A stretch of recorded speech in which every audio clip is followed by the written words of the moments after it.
Forsætisráðherra Breta segir Evrópu á krossgötum vegna stríðsins í Úkraínu. Leiðtogar vestrænna ríkja komu saman í Lundúnum í dag til að móta nýja friðaráætlun.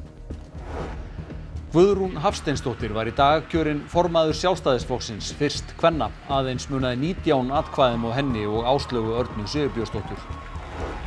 Ísraelar ætla að hindra flutning á allri neyðaraðstoð til Gaza. Mannúðarsamtök vara við skelfilegum afleiðingum fyrir íbúa svæðisins.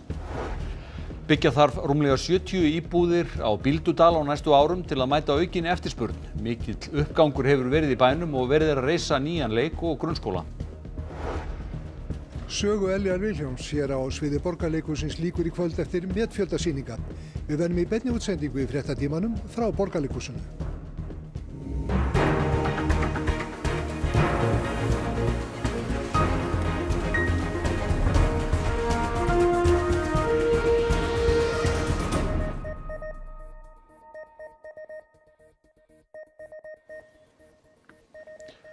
Gott kvöld. Áætlun frið í Úkraínu sem hrinda á hratt í framkvæmd var kynnt að loknum leiðtogafundi í London í dag. Forsætisráðherra Bretlands segir Evrópuríki á krossgötum. Leiðtogar fjölda Evrópuríkja, þar á meðal forseti Úkraínu, sátu leiðtogafundinn. Ríkin samþykktu áætlun í 4 skrefum og í ávarpi lagði forsætisráðherra Breta áherslu á að til að ná varanlegum friði þyrftu Bandaríkin að koma að málum. We are at a crossroads in history today. This is not a moment for more talk. It's time to act, time to step up and lead, and to unite around a new plan for a just and enduring peace. Samkvæmt áætluninni sem Bretar og Frakkar fara fyrir verður Úkraínu áfram veittur stuðningur til varna og Rússar áfram beittir fjárhagslegum þvingunaraðgerðum. Þá stefnt að því að tryggja öryggi Úkraínu eftir að samið hafi verið frið. We will go further to develop a coalition of the willing to defend a deal in Ukraine and to guarantee the peace. Not every nation will feel able to contribute, but that can't mean that we sit back. Instead, those willing will intensify planning now with real urgency. The UK is prepared to back this, with boots on the ground and planes in the air. Forseti framkvæmdastjórnar Evrópusambandsins segir samræðurnar í dag hafa verið opinskáar. Auk öryggis Úkraínu hafi verið rætt mikilvægi þess að Evrópuríki auki framlög til varnarmála. And we need in the geostrategic environment in which we live to prepare for the worst and therefore stepping up the defense is crucial. Bandaríkjamenn og fleiri eru eflaust enn að melta það sem fór fram á fundi Trumps, Zelenskís og varaforseta Bandaríkjanna á föstudag. 1000 manns komu saman í skíðabæ í Vermont í gær til mótmæla. Varaforsetinn var á leið á skíði þar og var mótmælunum beint gegn honum. Guðrún Hafsteinsdóttir var kjörin nýr formaður Sjálfstæðisflokksins í dag á landsfundi flokksins. Hún fyrsta konan til að gegna þessu embætti. Aðeins munaði 19 atkvæðum á henni og Áslaugu Örnu Sigurbjörnsdóttur. Guðrún Hafsteinsdóttir hlaut 931 atkvæði eða 50,11% af gildum atkvæðum.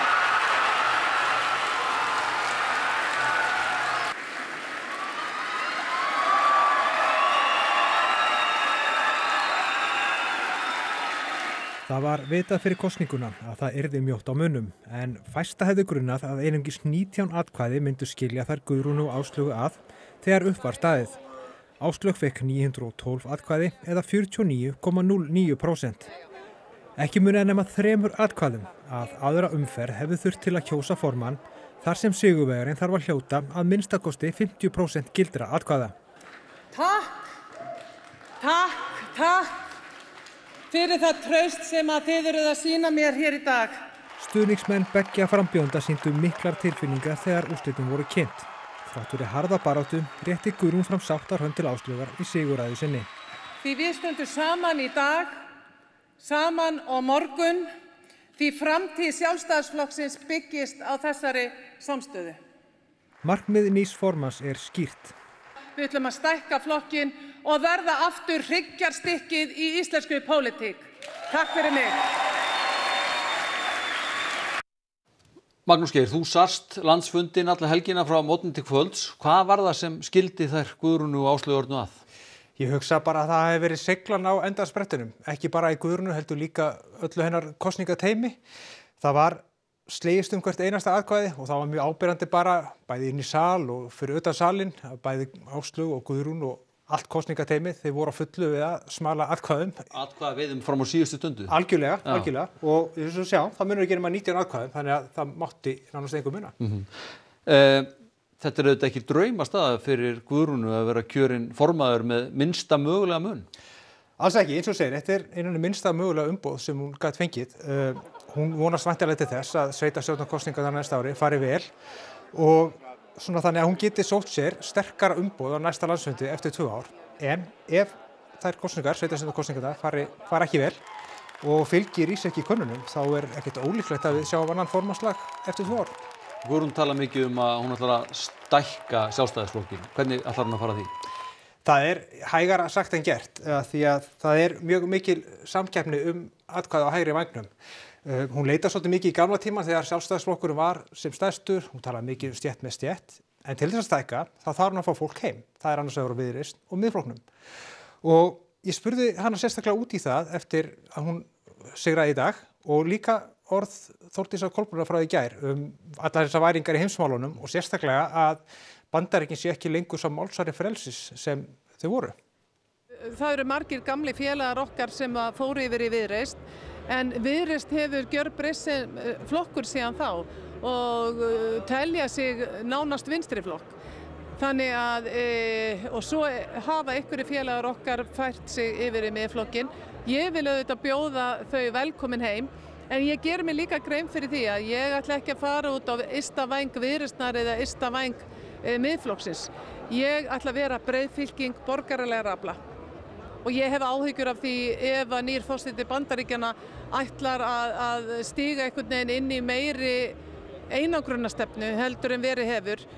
Mér finnst vont, ég er talskona frjálsra viðskipta og mér finnst vont að það sé að hefjast hálfgert tollastríð sem Bandaríkjamenn eru að leiða. Ég held að það geti ekki leitt til góðs. Og mótframbjóðandinn Áslaugu Arna, hver er staða hennar? Áslaugu Arna er eftir sem áður mjög sterk innan flokksins. Það er ekki svona að beða eitthvað afhróð. Hún tapar henni með eins mikilli reisn og hægt 19 atkvæðum. Má ekki glemma því, hún er 34 ára, komið mikla reynslu og það kemur ekki á óvart þótt hún myndi gera athygli við þetta embætti seinna meir. En ég spurði Áslaugu meðal annars út í það hvað það var sem skildi fylkingarnar að í dag. Þetta er bara mjög lokað kjör hér inni. Það eru margfalt fleiri sem langaði að taka þátt í þessari atkvæðagreiðslu en gátu. Þetta er mjög jafnt og það bara flokkurinn ákvað að veita Guðrúnu brautagengi og ég bara hlakka til að styðja hana í því. Telur að flokkurinn komi sterkari út úr þessum landsfundi heldur en hann fór inn í hann? Já, ég held að þessi fundur sé sigur fyrir Sjálfstæðisflokkinn. Það var líka kosin nýr varaformaður, ásýnd Sjálfstæðisflokksins er þá mjög breytt eftir þessa helgi. Já, allt önnur, kannski við skilum þar út undan Vilhjálm Árnason sem var endurkjörinn ritari án framboðs, en Jens Garðar, hann var kjörinn formaður og rétt eins og í formannskosningunni var ómögulegt að spá fyrir hver sigraði. Jens Garðar fékk á endanum 53% atkvæða meðan Diljá Mist Einarsdóttir fékk 43%. Það sem kannski vekur athygli er að sameiginleg þingreynsla formanns og varaformanns, það er Guðrúnar og Jens Garðars, hún er ekki nema 4 ár. Á móti þá var sameiginleg þingreynsla Bjarna og Þórdísar Kolbrúnar 30 ár. Þannig að það er gríðarlega reynsla að hverfa úr forystu flokksins. Það kannski vekur líka athygli að bakgrunnur Guðrúnar og Jens Garðars er ekkert ósvipaður. Þau eru svona hafa verið hingað til miklir málsvarar atvinnulífsins. Guðrún var formaður Samtaka iðnaðarins 6 ára skeið. Á sama tíma var Jens Garðar formaður Samtaka fyrirtæki sjávarútvegi 6 ára skeið og þau sátu saman í framkvæmdastjórn SA. Þannig að já, en ég ræddi við Jens Garðar þegar hann hafði fagnað sigri og spurði hann hvernig ný forysta flokksins ætli að fóta sig á næstu dögum og vikum. Fókusin núna verður að einbeita okkur að því að styðja við sveitarstjórnarfólkið okkar í sveitarstjórnarkosningunum sem eru framundan. En fyrst og fremst þurfum við bara að vera dugleg, fara allt land, tala fyrir sjálfstæðisstefnunni og vera bara gamli góði sjálfstæðisflokkurinn aftur. Eigið þú og Guðrún eftir að vinna þétt saman? Við eigum eftir að vinna þétt saman. Ég starfaði áður með Guðrúnu, við sátum saman í framkvæmdastjórn Samtaka atvinnulífsins í 6 ár og höfum starfað vel saman í gegnum tíðina og hérna ég hef engar áhyggjur af því. Íbúar Gaza óttast að Ísraelsher hefji árásir á ný. Annar hluti vopnahlés átti að hefjast í dag en Ísraelar vilja frekar framlengja fyrsta hluta þess. Yfirvöld á Gaza segja að Ísraelsher hafa drepið 4 og sært 6 í árásum í dag. Vopnahlé hófst 19. janúar og fyrsti hluti þess runnin út. Sá næsti átti að taka gildi í dag. Í honum felst varanlegt vopnahlé, brotthvarf Ísraelshers frá Gaza og lausn allra gísla úr haldi Hamas. Yfirvöld í Ísrael vilja ekki að þessi annar hluti taki gildi, heldur að sá fyrsti verði framlengdur. Fólk kom saman í Tel Aviv helgina og mótmælti þessari afstöðu. I'm here to demand our government to continue the negotiation and continue for the second phase of the hostage deal and to bring all of the hostages back home now. Ísraelar tilkynntu í dag að lokað yrði fyrir flutning á neyðarvistum til Gaza. Alþjóða Rauði krossinn krefst þess að allir sem að komi leggi sitt á mörkum svo vopnahlé verði framhaldið og hægt að flytja mannúðaraðstoð til Gaza og sameina fjölskyldur. Samtökin læknar án landamæra segja að aldrei eigi að nýta mannúðaraðstoð sem vopn í stríði. Fólk á Gaza óttast hvað gerist næstu daga. Ramadan, föstumánuður múslima, hófst helgina. في رمضان هذا فقدت البيت فقدت أهم إشي جوزي وجوز بنتي هدول أهم إشي بعدين البيت وعايشة أنا وهالبنات ويعني أنا داخلة البيت بس غصب عني لأنه ما إليش مأوى غيره مضطرة لأن لو مش مضطرة ما سكنتش فيه من الأساس بس وين بدي أروح.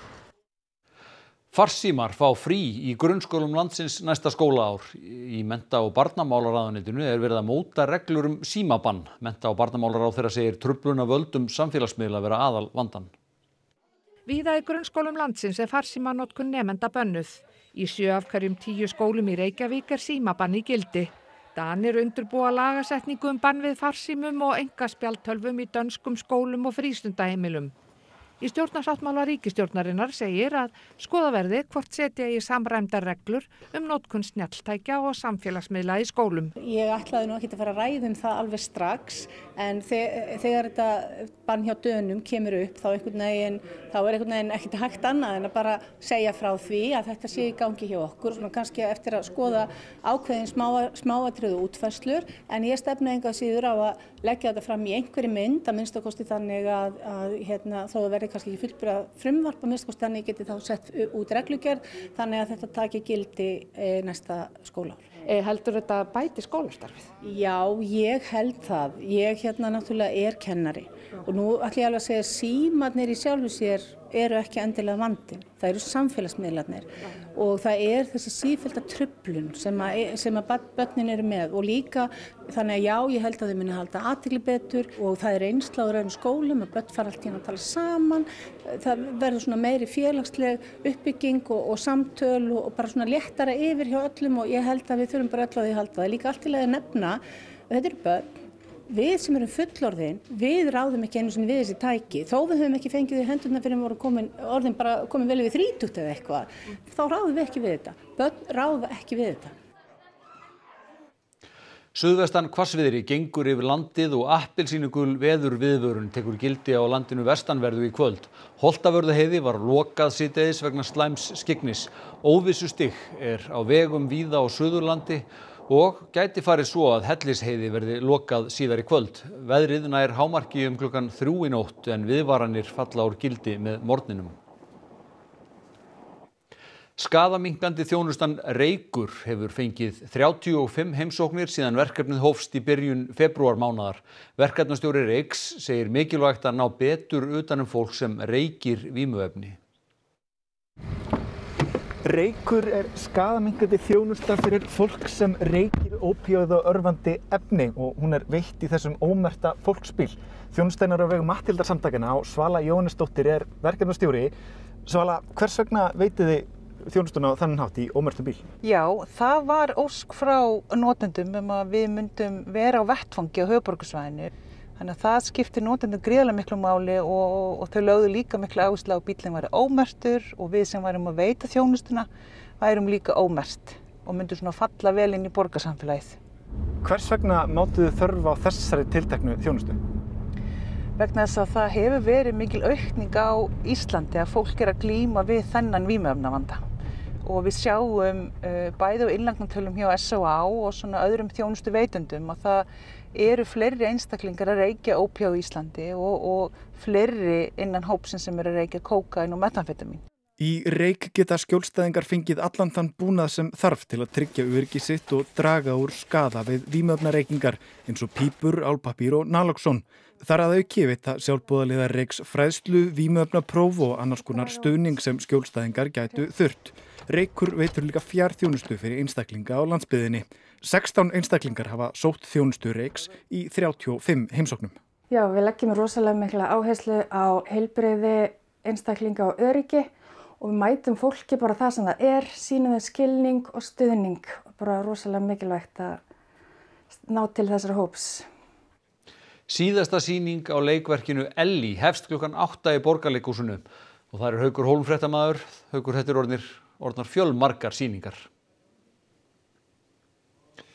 Já, sýningu 266 var að ljúka og sýningu 267, þessum nú 267, hún hefst núna klukkan 8 sem er lokasýningin og hjá mér hvað ég segja, Ellie, verður erfitt að kveðja hana? Það er alltaf erfitt að kveðja, en þetta er þetta bara upphafið að einhverju öðru í leiðinni. Þetta er löng samleið.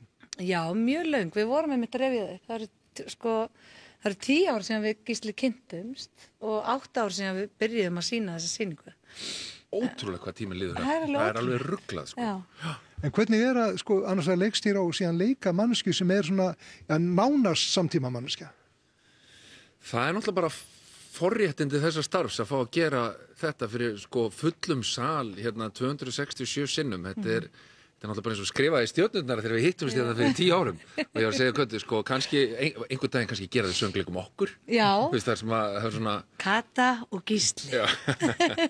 En það var önnur góðsögn sem kom hérna við sögu, Raggi Bjarna, það var ekkit partur af planinu eða hvað? Nei, og blessu sé minning þessa dásamlega manns. Það gerðist nú bara þannig hérna á frumsýningunni fyrir 8 árum að hann var klappaður upp á svið af því að hann var að horfa og eins og honum einum var lagið þá sagði ekki að taka lagið fyrir ykkur elskunnar og hann alltaf var allt vitlaust Svo byrjaði hann bara, strákar, flottur jakki F, 2, 3, 4 og enginn kunni lagið, allir bara eitthvað hérna og svo sögðum við náttúrulega við hann ég meina þú náttúrulega alltaf velkomin bara þegar þú vilt og hann mætti bara alltaf svona þegar hann gat þannig að hann var nú fljótlega bara settur á launaskrá bara svo öllum liði vel með þetta og hann elskaði það jafn mikið og við, Já, við söknum hans alveg gífurlega hérna í vetur. Rétt í lokin, þegar maður leikur mannesku svona lengi, verður maður hún? Nei, það er nefnilega svo fyndið. Það er margir sem að tengja með auðvitað og að sjálfsögðu við Ellie alla daga, svona þegar maður hittir fólk út í búð, Ellie stelpan, eða eitthvað svo leiðis, en svo er ég bara Katrín Halldóra og ég er með mitt annað líf fyrir utan þessa sýningu, En hún er auðvitað bara stór partur af mér og mér finnst eins og ég hafi í alvörunni þekkt hana og kynstinni. Svo er náttúrulega búin að kynnast fjölskyldunni hennar, öllu þessu dásalega fólki sem búið að vera með okkur í rauninni í gegnum þetta allt saman. Já. Þannig að þetta er svona, hún er svona hérna meðvíjandi með mér, Hún er alltaf með mér á sviðinu. Og hún verður með þér ábyggilega áfram þó þú farir á sviðinu. Já. Í bili, þó hún fara á sviðinu í bili. Það kemur í ljós hvort að þetta sé alveg endaleg sýning á Ellie eða ekki því að það var gert 5 ára hlé á sínum tíma en við sjáum til en kveðum hjá Borgarleikhúsinu. Takk fyrir þetta Haukur Hólm og takk Ellie. Á Bíldudal vantar fjölbreyttara húsnæði að mati formanns heimastjórnar Arnarfjarðar. Húsnæðisáætlun Vesturbyggðar gerir ráð fyrir að byggja þurfi 73 íbúðir í bænum á næstu 10 árum. Hvernig er leigumarkaðurinn í þá Bíldudal? Hann er náttúrulega bara lítill sem enginn. Það er allt eiginlega bara fullt. Kannski 1 og 1 hús ef þú þekkir fólk. Síðustu aldamót bjuggu 300 manns á Bíldudal. Áratug síðar hafði bíldalingum fækkað helming. Mannfjöldinn nálgast nú þar sem var aldamótin.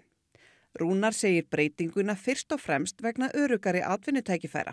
Með tilkomu bæði Arnarlax og fleiri stórfyrirtækja, þá eru komin alls konar störf og afleidd störf sem fylgja því og fólk farið að sjá það. Árið 2018 reis fjölbýlishús á Bíldudal á vegum Kalkþörungafélagsins.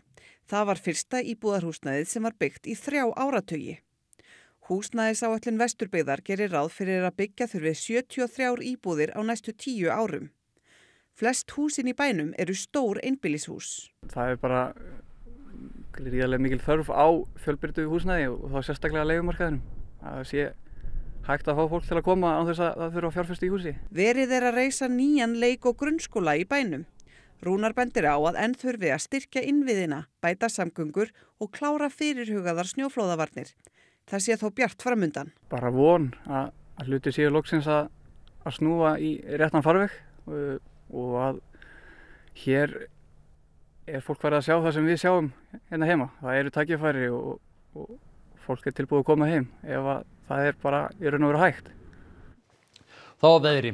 Suðvestan hvassviðri eða stormur með dimmjum éljum á vestanverðu landinu og hægari og lengst af þurrt austan til. Vestan stormur tíma á vestanverðu landinu sent í kvöld og fram eftir nóttum. Hiti nálægt frostmarki. Gular og appelsínugular viðvaranir á vestur helmingi landsins verða í gildi fram undir morgun. Mun rólegra veður á morgun en bætir í vind og úrkomu síðdegis og hlýnar heldur. Óli Þór Árnason, veðurfræðingur, fer nánar yfir horfurnar að loknum íþróttafréttum sem Þorkell Gunnar Sigurbjörnsson sér í kvöld. Íslandsmeistarar voru krýndir í einliðaleik karla og kvenna í borðtennis í dag. Handboltaþjálfararnir Stefán Arnarsson og Einar Jónsson komist í gær í fámennan hóp þjálfara til að vinna ákveðin afrek. Endaspretturinn í 20 km skíðagöngu kvenna á heimsmeistaramótinu í dag var eins spennandi og hugsast getur. Og svo það enska bikarkeppnin í fótbolta og margt fleira í íþróttum hér eftir fréttir. Þá skulum við rifja upp helstu atriði frétta. Forsætisráðherra Breta segir Evrópu á krossgötum vegna stríðsins í Úkraínu. Leiðtogar vestrænna ríkja komu saman í Lundúnum í dag til að móta nýja friðaráætlun. Guðrún Hafsteinsdóttir var í dag kjörin formaður Sjálfstæðisflokksins, fyrst kvenna. Aðeins munaði 19 atkvæðum á henni og Áslaugu Örnu Sigurbjörnsdóttur.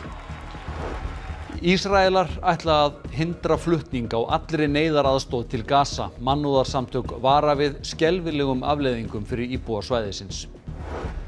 Og byggja þarf rúmlega 70 íbúðir á Bíldudal á næstu árum til að mæta aukinni eftirspurn. Mikill uppgangur hefur verið í bænum og verið að reisa nýjan leik- og grunnskóla. Næstu fréttir verða sagðar í útvarpinu klukkan 10 í kvöld og vefurinn rúv.is uppfærður allan sólarhringinn. Við minnum líka á RÚV appið. Það hægt að senda fréttastofu ábendingar á netfangið fréttir@ruv.is. En þessu er lokið. Takk fyrir samfylgdina helgina. Verið sæl.